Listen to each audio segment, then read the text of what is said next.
Howdy, howdy, howdy.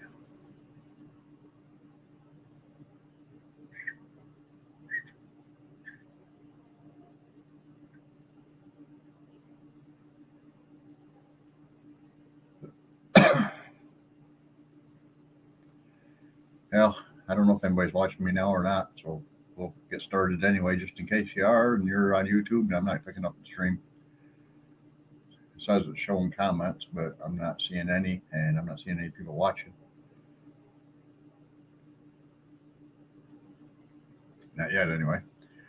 But we're a minute in already, so we might as well get started somewhere here. So basically, I bought a GoPro 9, and everybody complains about battery life. I'm actually amazed at the battery life I've been getting on mine. Last time I checked it, I'd recorded probably 10 minutes worth. Hey Brian, how we doing? I probably recorded about 10 minutes worth on the GoPro and had it all in the can, ready to be edited. I pulled the card out of it and I put it into a card reader, and I don't know what happened. I really don't know what happened. It was flying 90 miles an hour, no audio, no nothing, and every bit of footage I got with it was trash. And because it was all trash, I reformatted the drive, put it back in the camera.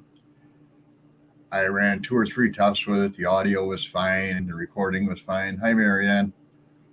Everything was fine with it, and it was normal speed, normal audio, normal everything. So I don't know what happened. All the time that I spent recording on it before, where it was like at probably 4 times the normal speed of what a video should be. And when I tried to slow it down in the editing program, it started bouncing. Like, here's a movement, and then pause, and then here's a movement, and then pause. And I couldn't get it to where it was staying at one steady pace. And I also couldn't get it to where it was bringing up any of the audio. So I was just like, okay, well, that was wasted time. But I guess it's working still. But anyway, long story short, hey, making it home. Glad to see you made it. How you doing, sister? The funny part about it is that after 10 minutes of doing that and then pulling the card and then running tests with that same card before I formatted it or whatever, and my test ran for another probably 5-10 minutes, and I did that a couple times, the battery still was at 99%. So we're talking a good 20-minute use time, and the battery was still 99%. So I'm like, okay, that's weird. I don't know what caused the issue. I've got other cameras. I probably should have just gone down and set up a different camera, but I didn't know at the time. And it was me doing T-shirts for a local band. And I was printing them and folding them and showing people how I put them into the bags and all that stuff, which is a pretty cool process. But I was like, okay, well, that kind of sucks because I did all that recording to create a video to share, and none of the recording was available. And I finished the order of the shirts that I was doing. It was for 30 shirts at the time. So that had me going pretty good. I don't know. I've only used the GoPro probably 4 times so far, and that's the only time it's messed up. Every video on that card was messed up, actually. So something happened in there with the card and the GoPro or whatever.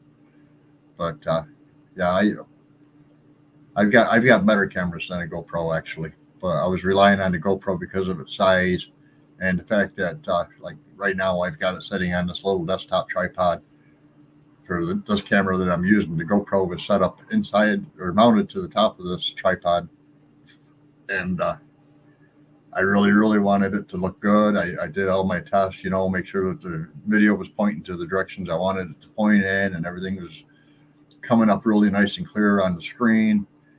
Everything was perfect for it. And so, I mean, I can use this tripod with my bigger camera. That's not a problem. And that one's got really good audio, and I've never had it mess up on me. And I actually did just buy a new SD card for that one as well.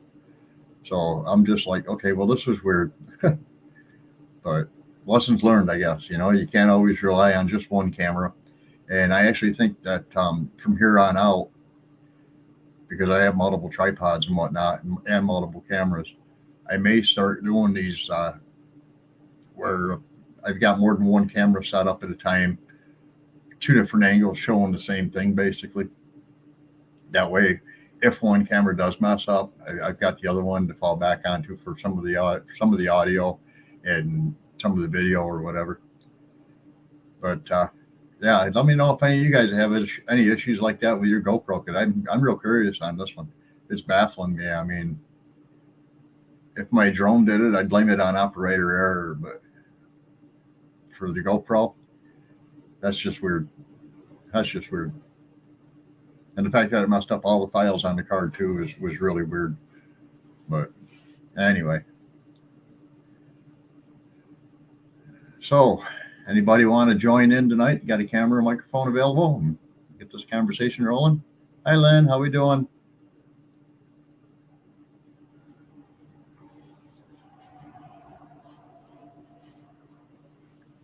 Oh, last weekend I said I was going to be going to get my new chickens. Oh, exact same thing yesterday. I went through all the settings and everything was right. So I don't know. It has not done it again. Yeah, that's what I'm saying about mine. It was weird. And mine's the GoPro 9 as well. Last weekend I said I was going to go get some chickens. And I was supposed to do it Sunday morning. I woke up Sunday morning and I totally forgot what I was supposed to be doing. Around about noon, I remembered, oh crap, I'm supposed to be over here in Cortland where these people had these chickens. They were only going to be there till 1. Well, it's almost an hour drive from my house to there. So I was like, well, that didn't work out real well. Yeah, Lynn, I don't blame you. I've been watching Ryan Hall religiously. Every time he puts a new video up, I'm on it. So last weekend was a washout on getting chickens. But today, believe it or not, they had, actually this whole weekend, there's 2 of them going on. One was today and one's tomorrow again. Both of them are in Cortland. But my original chickens I bought at Tractor Supply. And they had a craft fair animal swap at Tractor Supply parking lot this morning. So I drove over there and I was just kind of looking at different things and whatnot. And I found a guy that had some Bantam chickens. And they're 3 months old and whatnot. And I was talking to him, and he's like, I'll give you these 3 hens and those 2 roosters for $40. And I was like, dude, I really do not want to have any roosters.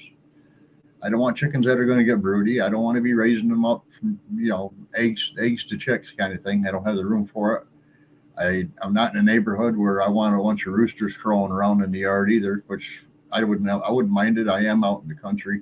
But I don't think my neighbors would appreciate it too much. I've got one right across the road from my house, although she's getting ready to move. And I should have paid more attention. I probably would have got them anyway, just because it cost me $30 for the 3 chickens, and I could have had all 5 for $40. But the guy was funny. He had them in this little cage. It was a 3-part cage. And the openings on that cage were only about probably 4 inches wide by maybe 5 inches long. And I forget what he told me. It was like a partridge cage or something like that.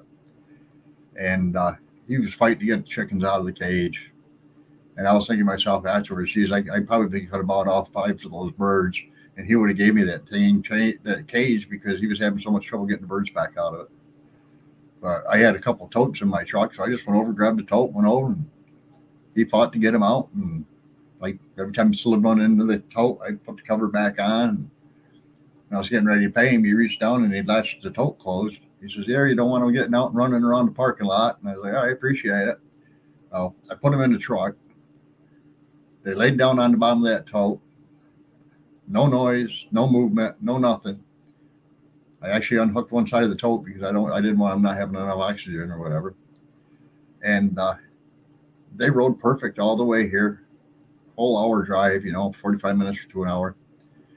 They were quiet. They just laid there and enjoyed the drive, looking out the windows, and whatnot. And I was like, that's kind of cool. These guys like to be car driven. So I brought them home.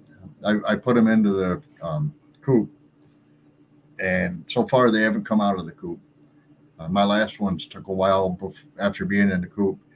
When I opened the door, and I actually had to coax them to come out into the yard.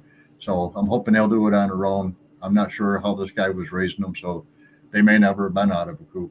Being 3 months old, you'd think they would be. I know when mine were really small, I set them up a playpen out in the yard and just let them go out and peck in the grass for a while, and they loved it.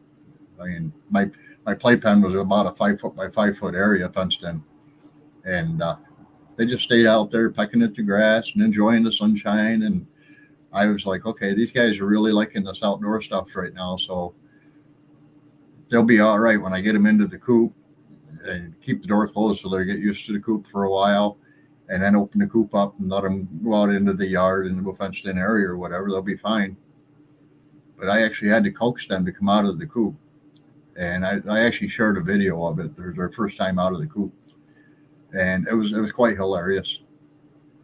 Actually, one of them got kicked out of the coop. I thought that was really funny. The others are all looking out the door, going, "Hey, what's that? Hey, what's that?" And the other one walked up, standing right on the edge, and this chicken come up and back and behind him and kicked him in the butt and threw him out the door. He ran back inside, but I was like, "Yeah, he got kicked out." So I'm just hoping these guys, they'll get used to the coop, and they'll work their way out. Yeah, we're going to be getting a lot of rain here in New York, uh, from what I'm hearing, starting sometime tonight and carrying all the way through till Monday morning. So this we don't really need a lot of rain, but I mean we've been getting a ton of rain, but it doesn't stay consistent. So it's like, okay, it rained 3 days in a row. Yeah, we might have got an inch in them 3 days, but 4 days from now, when we're not getting any rain, I'm out there watering the gardens again. Of course, it's all done with the drip hose. So just turn the faucet on, walk away for a while, go back, turn it off. It's not like I got a whole lot growing out there now anyway. I've got two gray stripe watermelons. One of them's almost perfectly ripe right now. I'm doing the rollover test. Look at the bottom. Is it starting to turn yellow? Yes. Okay. It's almost right. Give it the flick of the finger. Does it sound hollow? Kind of, almost, not quite. So I'm going to give that one like another week. And I've also got a little sugar baby watermelon. And I'm not too sure how I'm going to know if that one's ripe or not, because the spot on the bottom of it is already yellow. But when you snap it with your finger, it doesn't sound like anything like it. It just sounds like you're snapping a piece of wood. So I'm not too sure. I think that's a thicker skinned watermelon, a little round black one. But that's one of my garden beds. And then in the other garden bed, my zucchini, I was going to pull them out here last week. And when I was getting ready to pull them out, I found a baby growing in there. So I said, well, we'll leave them a little bit longer. Well, that baby is now probably about that long, good 12, 14 inches long. So it's not a baby anymore, but it is the last one that's coming out on the plants, out of those two plants anyway. So those two plants will probably be taken out. I've got another one growing on the end of that garden bed that so far it's all male flowers. I hadn't started any fruit, so I'm gonna leave that one go for a little bit. My cucumber plants, they're done completely. I mean, I'm gonna be picking weird looking cucumbers just to give to the chickens. I'm not a big fan of cucumbers anyway. I mean, I did make a bunch of bread and butter pickles, but not as many as I did watermelon rind. And I'm gonna make more watermelon rind pickles if and when I get out there and get these watermelon harvested. I actually sent some over there to Timifer. Uh, Jennifer Rogers called him Timifer, and I thought it was funny. And then they got talking about doing honey, and she said, it'd be real funny if somebody could make us some labels for the honey that said Timifer's honey. And her favorite saying was, "You can go on and get it." Every time you wanted to do something, like when you wanted to buy the Harley, go on and get it. So I actually put that on the label. Go on and get it. Timifer's honey, special edition 2023 kind of thing. He's actually got a thing going on now. If you guys want to roast him, if you watch his channel at all, it's Ridge Life and Ridge Life Ramblings. If you want to roast him, he's going to give a jar of that honey to somebody. I told him I'm going to roast him anyway. I've already downloaded my dozer video for it, so I'm going to roast him anyway, because that dozer video, we've been waiting on that thing for months and months and months. Now he says he's not going to do anything with the dozer video until he gets ready to start building the barn. So I'm going to roast him on that dozer video. I already downloaded one that I'm going to get part of a clip from. It actually shows a dozer doing some land clearing. I won't pretend I'm Tim. Yeah, there's this imposter guy over here, and Tim Roberts. he keeps saying that he's Ridge Life. He's gonna show everybody this dozer video. Well, I'm Tim Roberts, and here's my dozer video. You know, just to kind of get him laughing. Like I told him, I'm already getting honey because I sent him the labels, but he never had watermelon rind pickles before. And in one of his chats, they were talking about different things you put salt on, different things you put sugar on. And I said, well, did you ever put sugar on watermelon? And he's like, yeah, why would you put sugar on watermelon? I said, well, then you've never had watermelon rind pickles. And he's like, no, I never have. I says, all right, you're sending me honey. I'm sending you watermelon rind pickles. And so I did. I sent him some of my watermelon rind pickles. I haven't seen him taste them yet on any of his shows, but I've been watching for it because I know he'll do it. You know, he'll either do it recorded or he'll do it live, one or the other. Hopefully he does it recorded, so if he doesn't like it, he doesn't have to share it. They turned out really well. The first batch. I'm not too sure about the second batch. Making it home. I love Tim. He's a brother, but yeah, I'm gonna roast him because that dozer video has been like his bane for a long time. Actually, I've had Paul Honeyman working with me on every time we get on a live, we start roasting Tim about, oh, where's that dozer video? Where's that dozer video? So I got to roast him on that one. I can't help but not. But I told him I don't want any more honey. You're already sending me one. Somebody else gets the other one. But yeah, so that batch watermelon rind pickles turned out really good, and somehow I lost that recipe, and it was the only one that I found that sounded like the one that my grandmother used to make. I found another one and I made it, and they didn't taste the same. For one, I think the recipe called for way too much clove, and I'm not a big clove fan. And to me, watermelon rind pickles should be more like an apple pie flavor, and these are just more like a clove pie.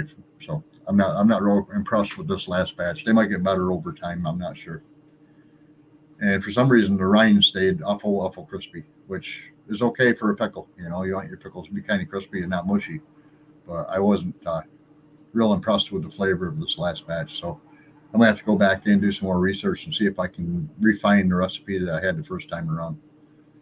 I know the second one called for an awful lot of sugar, and I didn't add that much sugar to it. I think I used probably 3/4 of. They wanted 4 cups, and I think I used 3 because I did not want that much sugar in it. I mean, we're talking making 3 jars of watermelon rind pickles.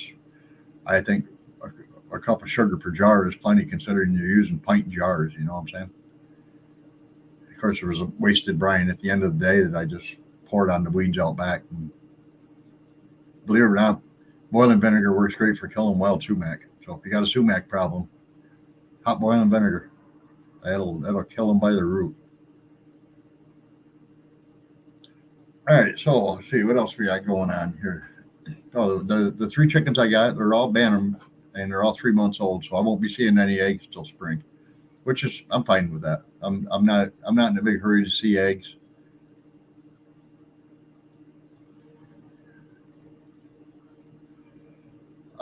Actually, I don't have any cardamom in my house, believe it or not, making it home. I wish I did. I really wish I did, actually. I have a bunch of different spices and stuff, and actually, when I was going through my cupboard, I was looking for something the other day. I don't remember what it was I was looking for.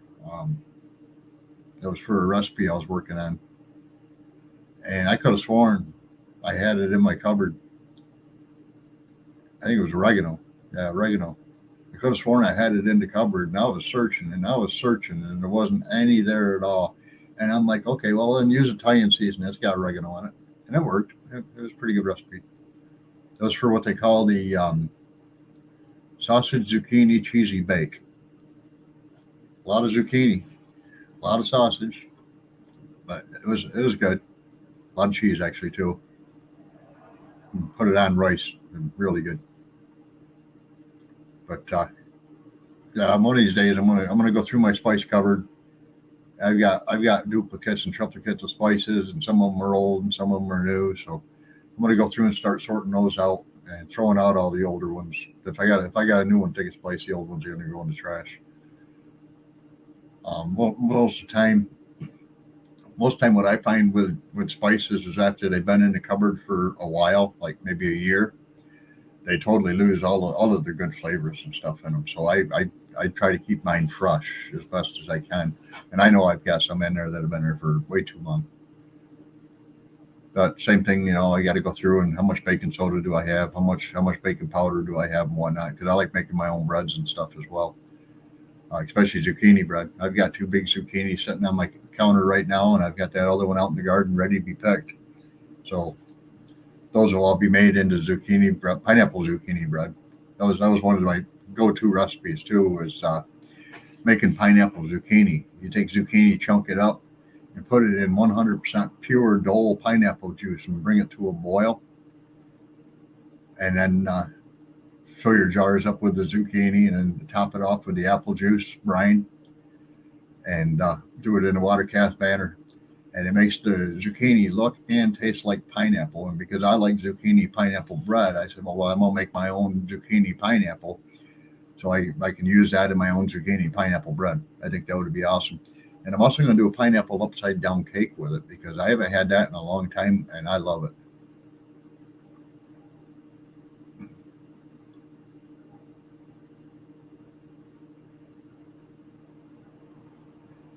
But that's the best way to do it. I one of my favorite things. I'll look at recipes and I'll find something and say, yeah, that sounds really good. I want to try that. But I don't take the recipe and copy it.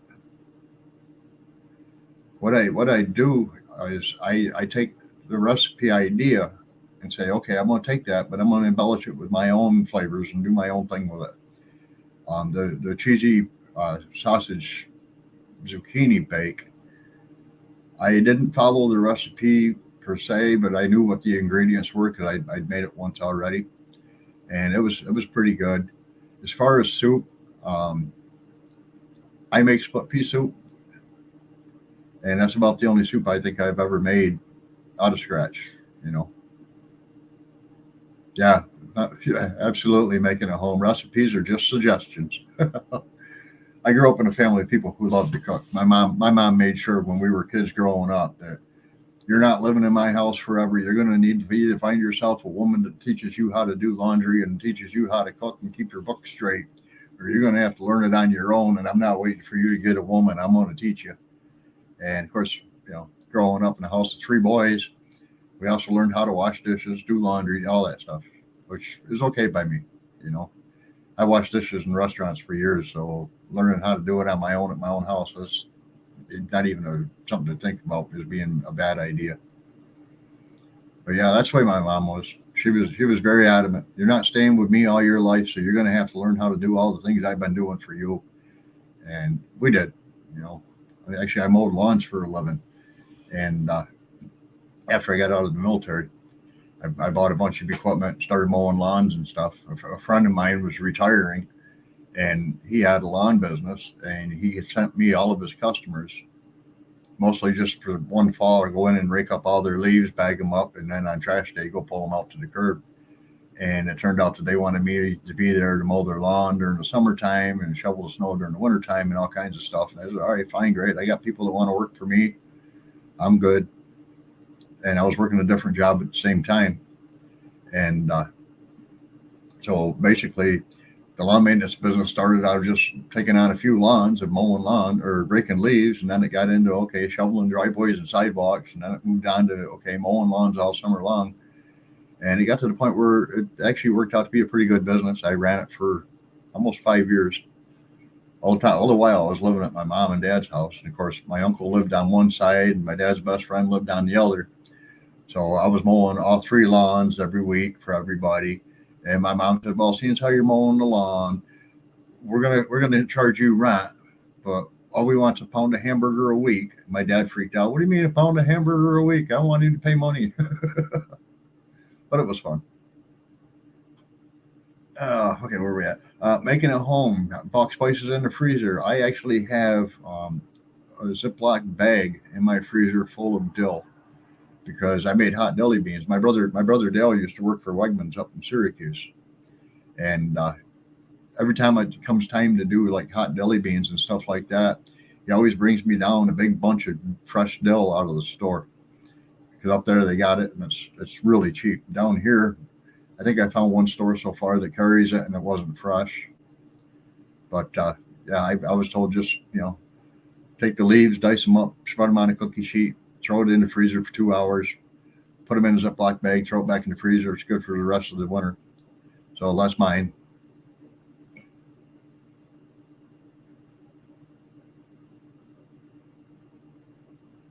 Okay, making a home. Who's Joel? Is that your son or your husband?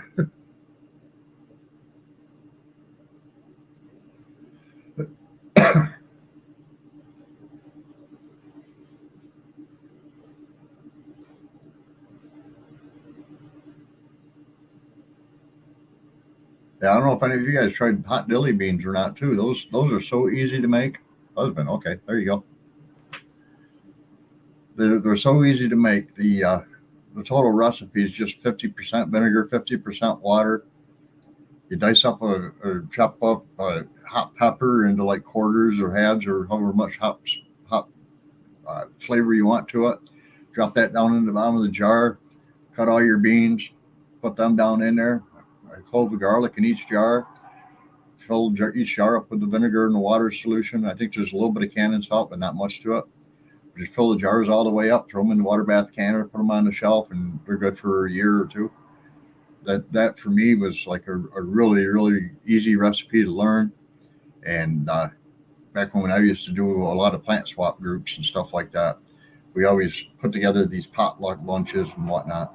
And I'd always take my zucchini pineapple bread was always a big hit, and the hot deli beans were always a big hit.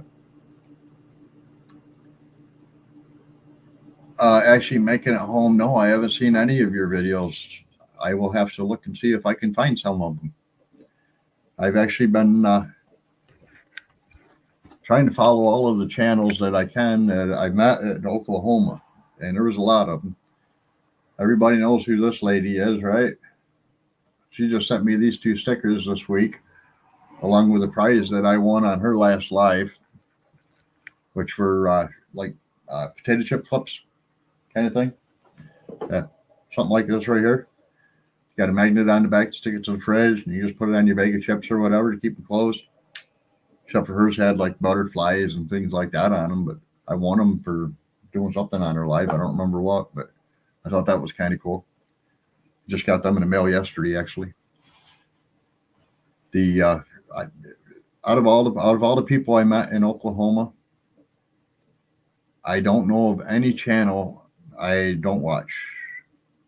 I mean, there's Three Mississippi, Come On Homestead and Drifting Dreamers 5, Simple Life Reclaimed, Country Road Cure, Ridge Life,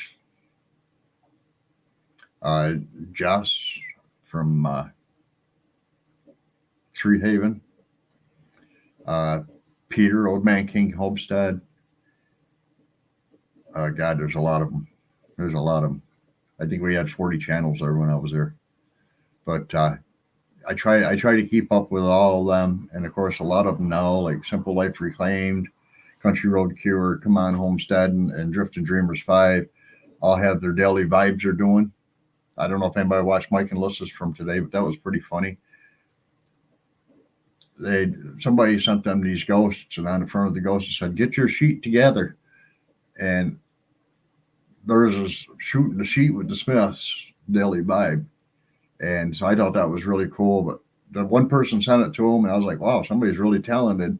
But then a little while later, they opened another package, and somebody else sent them the exact same thing. So they had to have bought it at like Dollar General or someplace like that. But it was pretty cool.